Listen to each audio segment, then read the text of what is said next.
हर हर महादेव नमस्कार।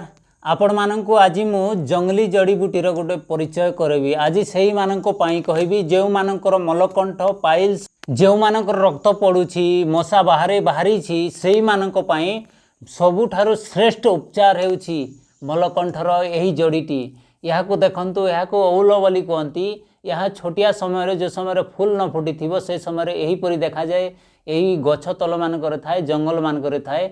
आपण मैंने यहाँ ठीक भाव में चिन्ह रखु। यार नाम हूँ औल अनेक नाम जानती यहाँ आयुर्वेदिक शास्त्र मतरे। तो आपण मैंने यही औल को आपण मैंने यार कंदा कोड़िकी आनिबे। कंदा को आनिला परे यहाँ को धोइबे सफा करी धोइला परे यार कंदा को बाटिबे बाटिला परे कौन करेंगे जो जगार मशा बाहरी थीबो सही जगार ही लगेबे। आउ अन्न साइड मान के लगेबिनी। एटा हूँ जहर अन्न साइड रे जदि लगेबे ताहले डेंजर पड़ी जली पड़ो।